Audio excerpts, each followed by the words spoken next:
Hello and welcome to another Tower of God video, and today we're going to be talking about Augustus and Icarus.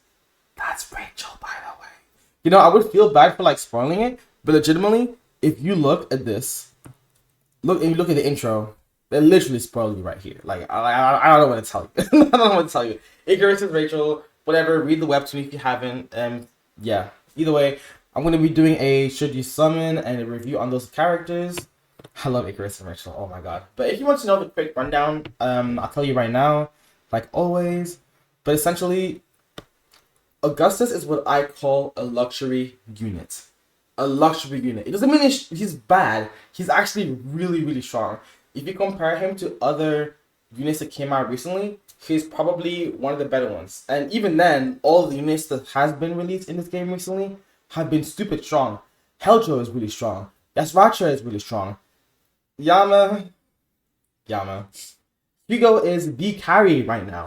Bomb is still really, really, really, really, really good, right? Even though he's a fraud, I don't know. I don't know. Either way, that's a discussion for another day. Okay, I'm just rage baiting.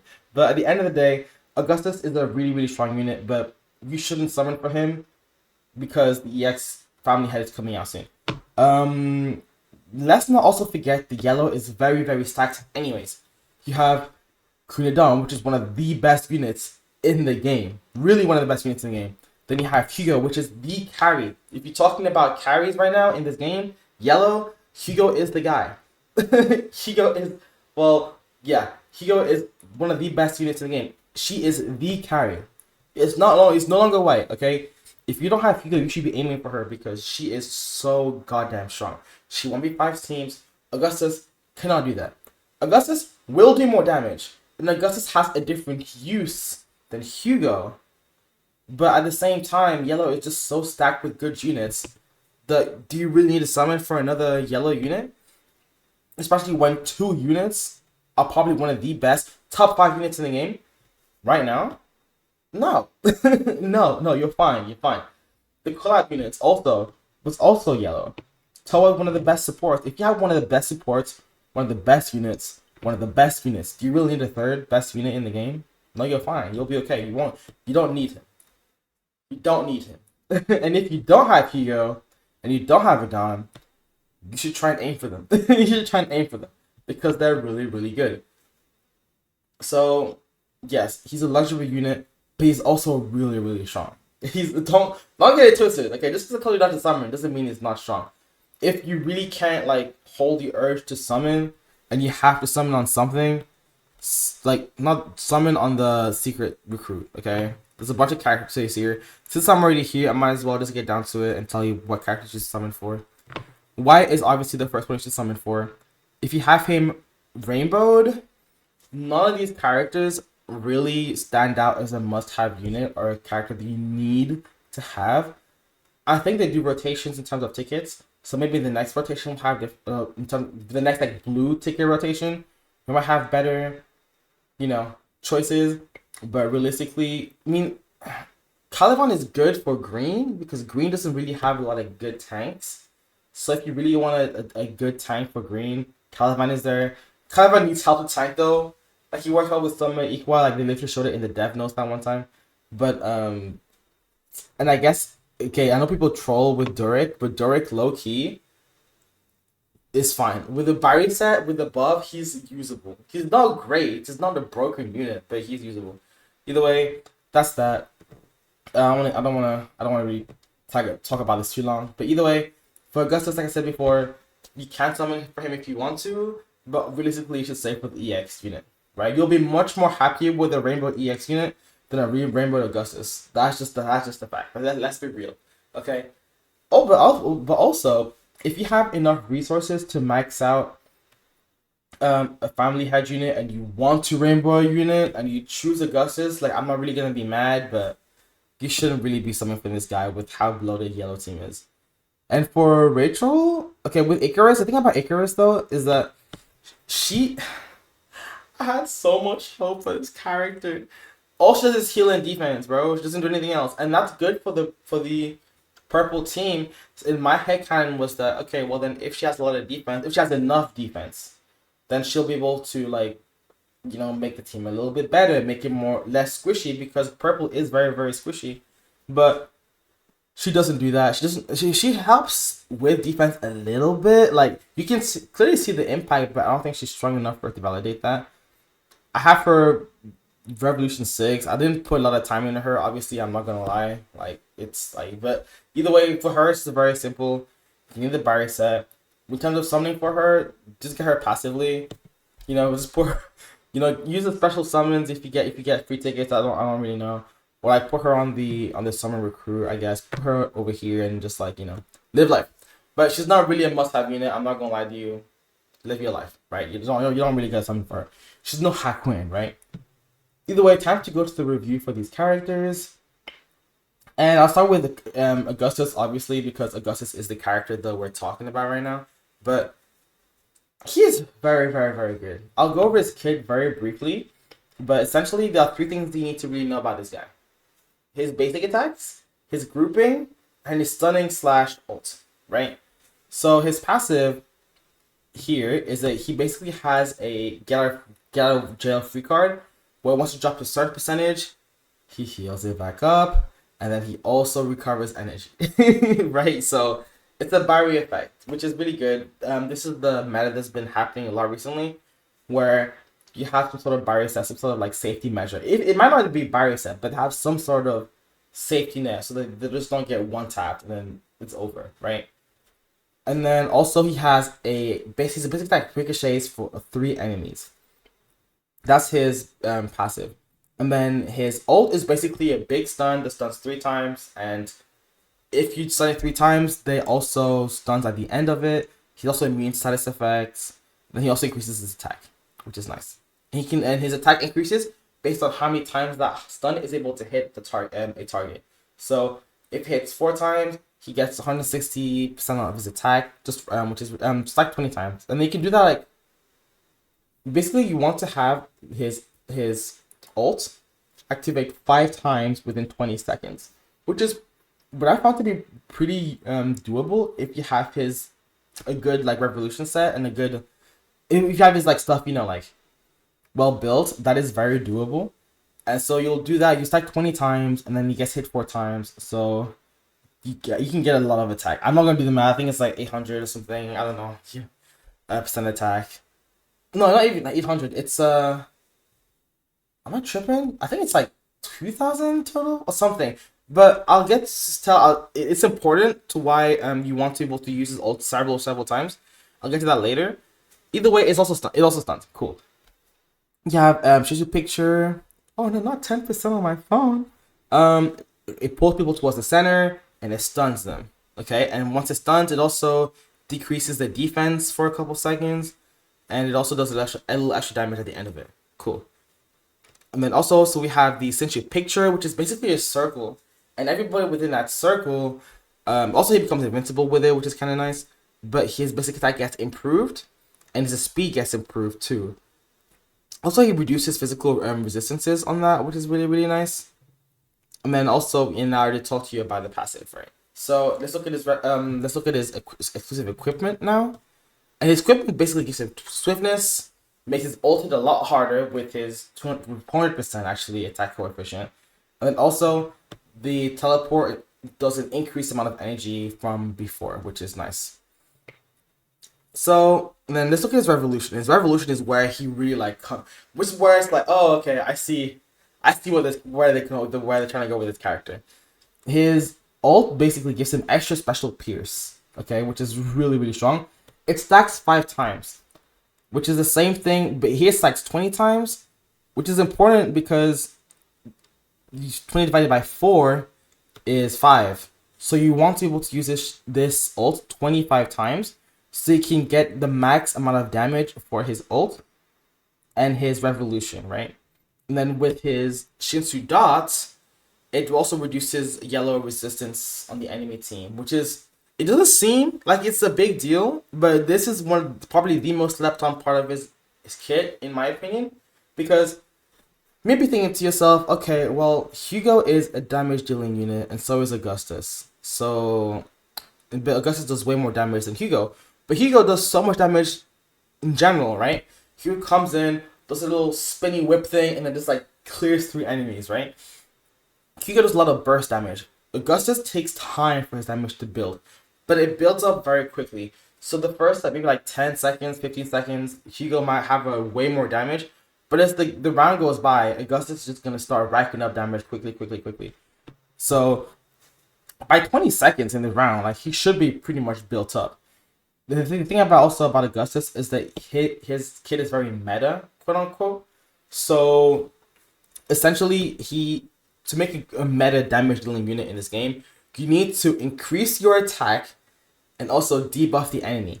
And he debuffs the enemy in 3 different ways. He debuffs the elemental resistance, he debuffs the defense, and he debuffs the physical resistance. Okay, that's a lot. That's a lot. Okay?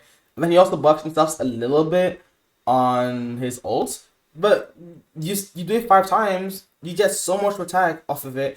And then also, his exclusive weapon makes his ult do even more damage, which is insane, right? So I was worried about him a little bit at first because I was thinking to myself, okay, well then, what's his weakness? His weakness is a lot of his buffs can get removed, and also because he's a mage and his survivability of like his barrier set is very strong on paper, he can't 1v5 units. So if he's the last one left, or he's the second to one last one left, and he has to teleport, he's not gonna live that. he's not gonna live that.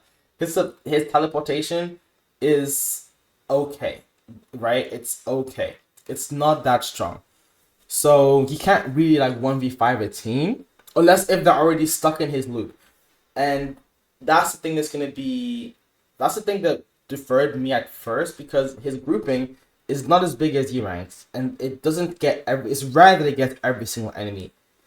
But sometimes you can get more than one grouping. You'll have like 2 little circles every once in a while. But I was looking at that and I was like, wait, his grouping isn't that good. Is he really that strong? But no, he's really strong. And the reason why he's really strong is because of all the debuff that he does to the enemy team. And no matter what, the safety net that makes him different from all the other damage dealers is that it's his basic attack. Right? So in terms of sets, I truly believe that he was intended for Sundance. Now, you can probably use Bari for survivability. You can probably use like other like Rafflesia, whatever it's called, right? You can also use L-Set for him too. But I think that you really, in my opinion, you want to use Sundance because of the passive, right? To ignore defense, right? 20% defense, which is really strong. On top of the debuff that he already does to the enemy, it's stupidly broken, right? His kit is based on basic attacks. So, one problem with damage dealers is that you can debuff the enemy team, but if you have a good support on the enemy team, so like like Yihua, they can negate the status effects of themselves. So the debuffs that this character does won't be in effect. So, oh no, the Shinsu resistance is gone. What are we gonna do? The defense debuff is gone. What are we gonna do? The yellow resistance is gone. What are we gonna do? He's not gonna do any damage anymore now because his debuffs are gone. But what saves him is this revolution, and because his basic attacks. So because his basic attacks, you know how quickly he's gonna do those basic attacks? He's gonna do a lot of basic attacks. And he ricochets too. So this essentially, while this might get negated, it will just come back up straight away because it's basic attacks. So you have a max of 100% yellow resistance debuff will always happen, right? You also increase attack speed here. You have the swiftness here. So what are we talking about? You have to use Sundance. I'm not gonna lie to you. And then also I think, what should we call it here? Look, his basic attack has for 20 seconds, reducing physical resistance to enemy. So there are two debuffs with his basic attack that will essentially, you can negate it, but it will essentially always be there. You'll just have to reset the proc. But because the procs are basic attacks, he will always do a lot of damage. The way that his kit works is you're supposed to use his basic attack to debuff the enemy, right? And then you're supposed to use the ult to just finish the job. And the grouping just helps the ult to finish the job. That's what the grouping is for this character specifically. So essentially, what will happen is you'll use a basic attack, debuff the enemy, and then you'll use the ult to just finish the job because the equipment is there to just buff his ult. So you put those together, and he just kills people so quickly. Now, like I said before, it'll take time for him to take time. I say take time like it's gonna take forever. It'll take a little bit of time for him to set up his kit. But once his kit is set up and you have 5 ults down, or you have 3 or 4, he really starts stacking up damage. And by the end of the game, by the end of the round, he'll just like one tap everybody. Like it's insane. It's really insane at how crazy he works. So, which is kind of like the opposite of Hugo. Hugo just does a bunch of really strong burst damage the entire round, right? But Guts is like, and then he just kills everybody. He's a very strong unit, and I really like that about him, right? So because of that, he's just strong, right? So just to repeat to what I say, he'll basic attack the enemy will be debuffed, and then once the enemy is debuffed and grouped together, by the way, and they're stunned. So not only are they debuffed to hell, just waited to be ulted by, they should be stunned by the spiral. Or if they don't get stunned by the spiral, they'll definitely get stunned by the ult. The first ult is just a stun machine, and then you do it again, you do it 3 times, and then you'll just do a bunch of damage. And because he has an increased swiftness, because of his revolution, and because of his exclusive weapon, he sets up really well. Like, his kit is very, like, well made. The only thing weakness about him, in my opinion, is he doesn't have a lot of defensive capabilities. He does have the bare minimum, though, which is like a Bari set. Yes, I know Bari set shouldn't be a minimum, but at this point, with how many units have them at this point, I think the Bari set is a very good way to ensure survivability, at least at first, for the unit to at least get set up. Which is fun now, but once we fight against Augustus in the future, that's going to be a headache. But yeah, he doesn't have a lot of survivability, but he does have a lot of damage. And he stuns too, which is crazy. So like, I know I said this before, but I'm going to say it again. He feels like a buffed up version of Yurang. Because Yurang has stun on their ults, right? And that's really nice and sweet and everything. But a lot of Yurang's kit is based on elimination. But this character doesn't have that. He just needs basic attacks. And he's really, really strong. So, yeah. He also works really well. I'm not comparing him a lot to Hugo, but together they're really, really strong because Hugo works on debuffs, and the more enemies around her, and when she uses her skill, the stronger she'll be. If she hits several enemies with her skill, she'll get more buffs than when she doesn't.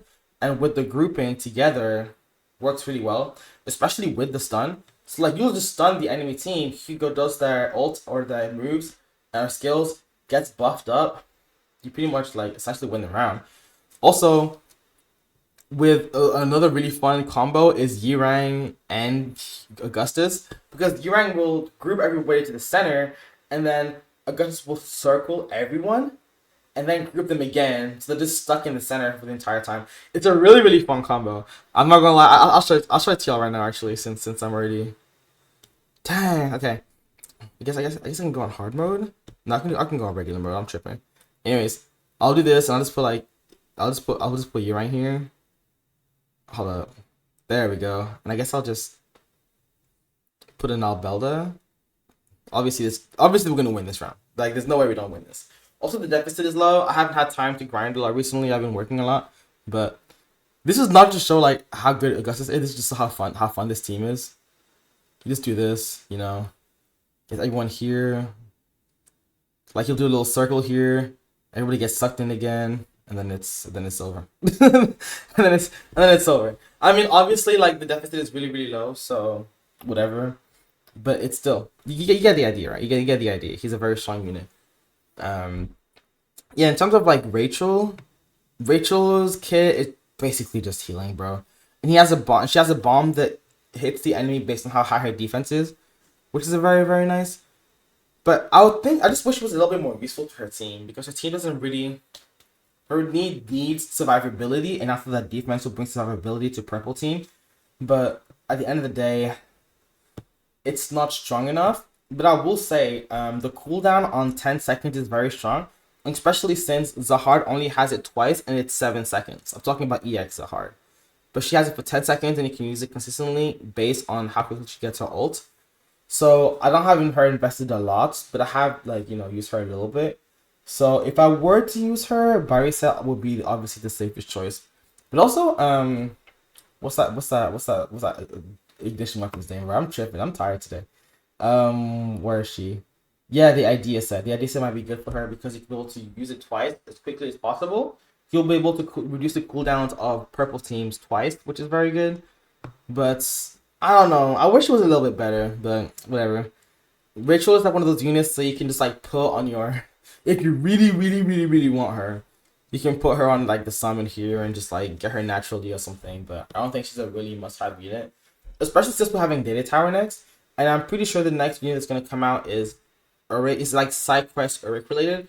Whether he's a Data Tower unit or not is up to debate. But at the end of the day, you probably want Urich on your team just because he's Urich, not because he's good, but because he's Urich, right? So, you know, I would save your tickets, just live life, and just not summon on Rachel.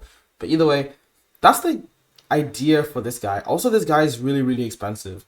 He's one of those units that if you don't have him fully invested, you won't really appreciate how strong he is until he's like maxed out, busted.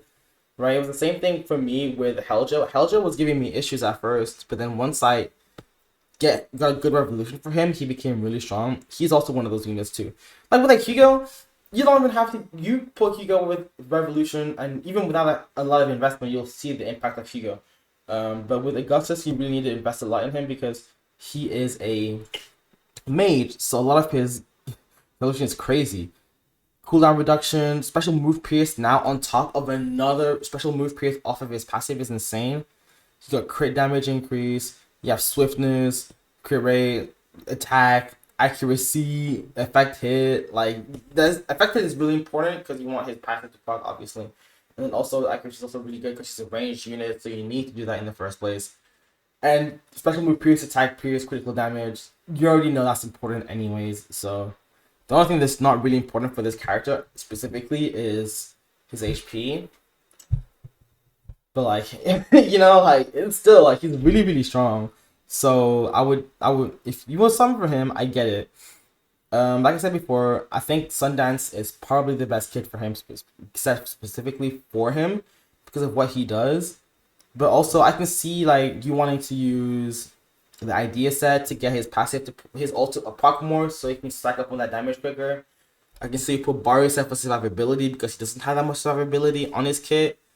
You know, especially when you're high deficits, you know, having a Barry set on top of this might be nice.